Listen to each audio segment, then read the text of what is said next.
what do you love about India? I love many things about India. I went for the first time this year, and it was amazing. You know what I love about India is that it exceeds so many of the expectations that people have put on it unfairly. You know, people are like, oh, India, oh, it's really shit, and it smells everywhere, and it's like, no, there are parts of India that are not great. Many parts of India that are beautiful, developing, growing, some of the best food you will ever have in your life, some of the richest history you will engage in. India is phenomenal. I will say this, I will say what I didn't love about India, because I wasn't prepared, is that, like, I'll warn you, I'll tell you something no one told me before I went to India, and that is, any idea you have of your personal space, just let it go. Just let it go. Doesn't matter what country you're from, like personal, just let it go. Relearn it. Yeah, because India truly makes you grapple with the idea of where do I begin and where does someone end. It's a spiritual place. I've never been to a country that is so packed in my entire life. Like, it is packed in India. Like, we throw around 1.5 billion people. Oh, they've got 1 billion. No, they've got 1 billion and like 1 billion. Like, they've got 1.5 billion people. India's no joke. No joke. And it's everywhere. Everywhere. It's people everywhere. Cars everywhere. You've never seen traffic until you've gone to India. Like, here people are like, oh, the traffic's really bad today. This wasn't traffic. This wasn't traffic, London. This still had hope. Yo, India's no joke. No joke. You just sit in the car, you don't move, nothing. You're just like there, and then a cow overtakes you. She's like, was that a cow? Yo, India's on another level. Everyone beeping. No one moves though. No one moves. I don't even know why the people are beeping. Everyone's just stationary like beep beep beep beep beep beep beep beep beep beep beep beep beep. It's so much honking that honking doesn't mean anything. It's just honk beep beep beep beep beep beep beep beep beep beep beep beep. Like if you cross the street, you get hit. Ah, beep beep beep beep beep beep beep beep beep beep beep beep. It's crazy. There's chaos. You're driving. We were on the highway. I'll never forget this. We're on the highway. Do you understand what a highway is? You know what a highway is? Yeah? The road where we all drive in the same direction. Someone made a U-turn. They made a U-turn and then just drove. The traffic wasn't really moving. And then they clearly were just like, well, I don't want to do this anymore. And they turned around and they drove against the traffic. We were in the car panicking. We were like, yo, what is he doing? And then the driver, he was like, he's going the other way. And we were there like, yeah, stupid us. I mean, of course he is. So sorry.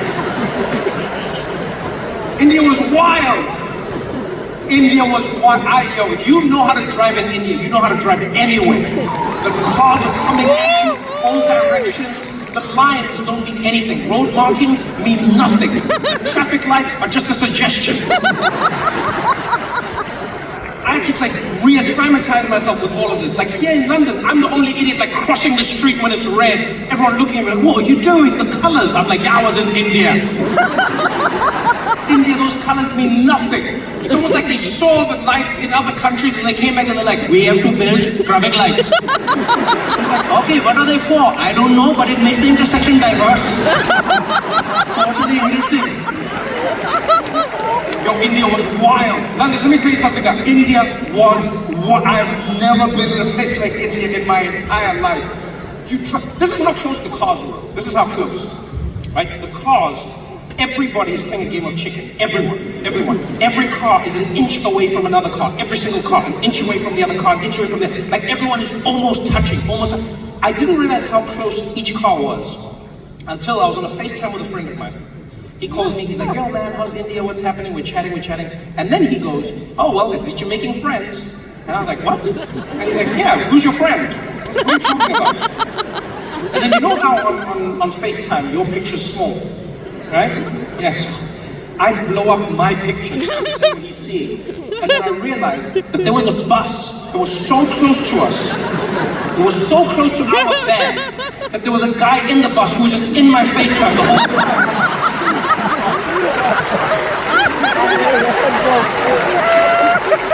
I've never seen anything like it. Yo, India is rock and roll, people. India is truly rock and roll. all space, personal. We were at the Taj Mahal. At the Taj Mahal, right? I'll never forget this. We're at the Taj Mahal, and it's one of the most beautiful places. If you ever get a chance, go see it. It is a wonder of the world. We're standing in a line because they have a ton of security in India at public places because of the terrorist attacks that happened years ago, right? Same thing in London and Paris, etc. And so, you in India, you'll stand in a line divided into men and women.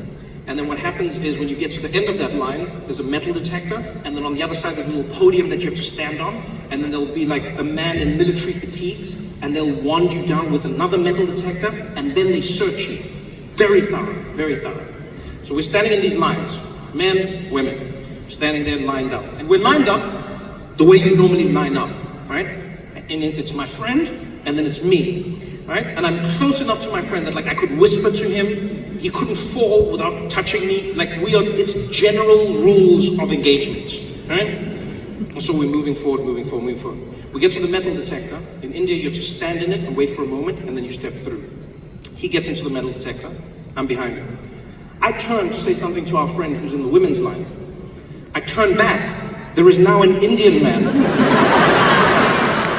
who is in the gap that I didn't know existed between me and my friend. My brain didn't understand what was going on because I turned and I came. Now my friend was Indian, like in a second. You know, sometimes the human brain doesn't compute quickly enough. So I came back and I was like, what? And this guy wasn't even being a dick, by the way. He didn't like push in. He wasn't mean. It was like clearly a cultural shift. Like I was going, he like took my space. He was like, there was so much space. Clearly this guy didn't want to be in it. And he just slid in there and he stood. And he was just there. I was so shocked at his magical appearance that I gasped. Like I audibly gasped, standing there, and he got in, and I was like, oh! And I think in that gasp, I created more space because two other Indian men slotted in between us. Yo, London, I have never seen anything like this in my life. Like in the space of one, there were four. Like literally, all of us, all touching. We're like connected as human beings.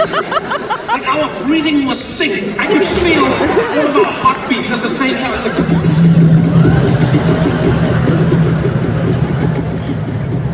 I've never been that close to other men in my entire life. Ever. If I was in Uganda, I would have been arrested. Let me tell you something. No joke. It was wild. Like I could see why they didn't have a line for women. If there was a woman in that line with me, she would have been pregnant. There's nothing we could have done. It's like it would just be. You just get to the other side and be like, all right, what do we name it? Nice meeting you.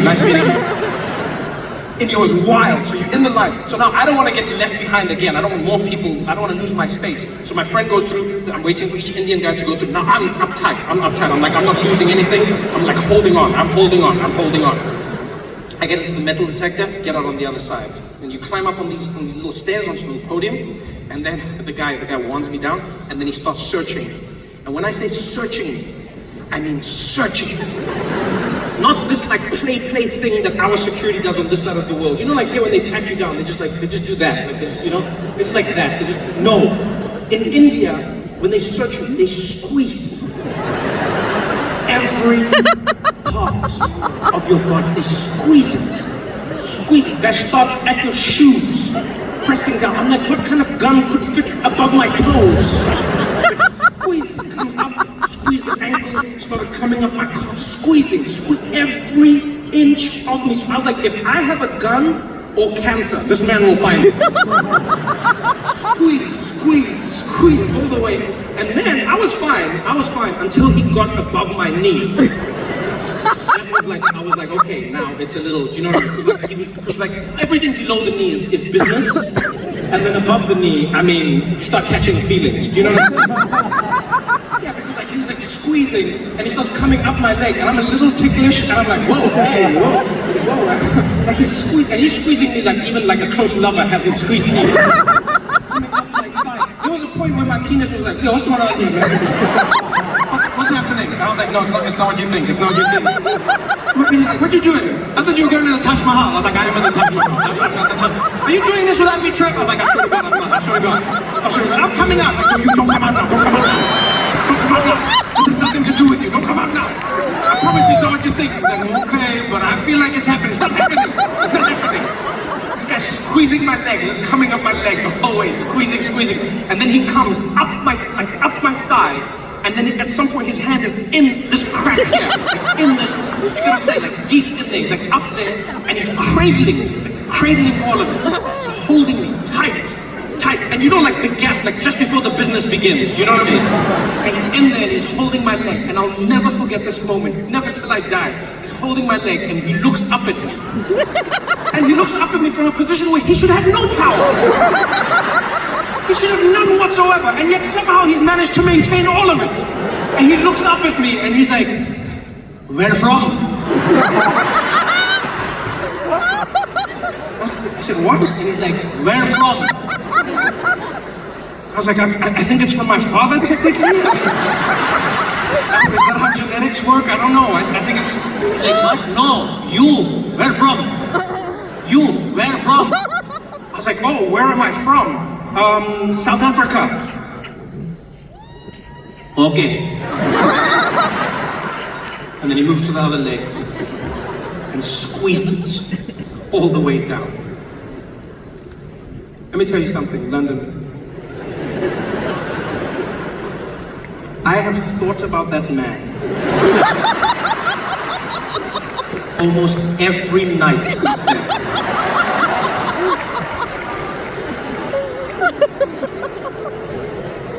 The way he touched me, the way he talked to me, the question, like, why that question? Why then? And all I was like, was there a wrong answer? Like, was South Africa the only reason? Like I keep thinking, I'm like, was I this good? Like, I always imagine him just like coming up my leg and getting, he's like, "Where from? Where from?" And like, if I was like Pakistan, he'd be like, "Ah!" Yo, man, London, you guys have been so much fun tonight. Thank you for coming out. I had such a great time with all of you. Thank you for being here. Thank you for coming out again. Good night, y'all. Did you have fun? Oh, this is amazing. Thank you for coming with me. Bye, bye.